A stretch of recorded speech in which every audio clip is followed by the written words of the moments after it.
Alors que les combats se poursuivent au Soudan, plusieurs pays dont la France et les États-Unis ont mené des opérations d'évacuation de ressortissants et diplomates.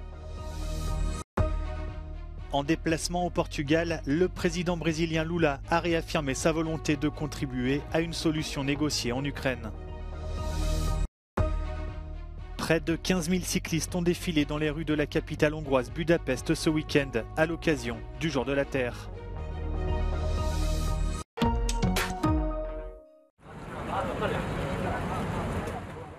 Les évacuations de ressortissants ont débuté ce week-end au Soudan, alors que le pays entre dans sa deuxième semaine de conflit. L'Arabie Saoudite est la première à avoir rapatrié ses citoyens, mais aussi des ressortissants venant de 12 autres pays. Plus de 150 personnes au total évacuées par voie maritime.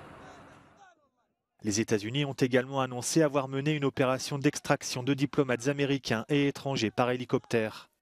La France a aussi fait savoir qu'elle évacuait ses ressortissants et son personnel diplomatique, ainsi que des ressortissants européens et venant de pays partenaires alliés.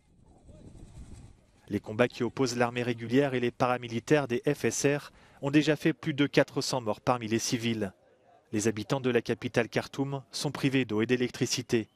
La situation humanitaire est particulièrement alarmante dans la région du Darfour, la plus pauvre du pays.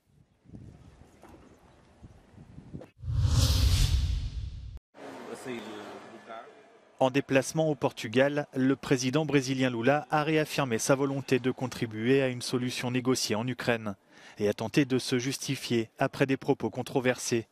Lors de sa récente visite en Chine, il avait critiqué les Occidentaux et affirmé que Kiev avait sa part de responsabilité dans le conflit. Eu nunca igualei os dois países porque eu sei o que é invasão, eu sei o que é integridade territorial. E todos nós achamos que a Rússia errou e já condenamos em toda a decisão da ONU. Mas eu acho que é preciso agora, a guerra já começou, é preciso agora parar a guerra. E para parar a guerra tem que ter alguém que converse. Après son passage au Portugal, Lula se rendra dans la semaine en Espagne. Le président brésilien souhaite remettre son pays au centre de la géopolitique mondiale après l'isolement des années Bolsonaro.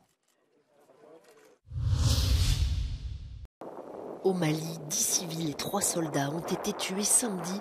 Selon le gouvernement, cette vague de violence, qualifiée de regain d'incidents terroristes, s'est soldée par la neutralisation de 88 djihadistes.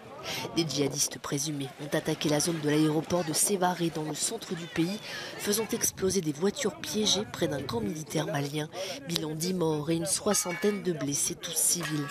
Un hélicoptère de l'armée malienne s'est par ailleurs écrasé dans un quartier résidentiel de la capitale Bamako, tuant 3 membres de son équipage et blessant 6 civils.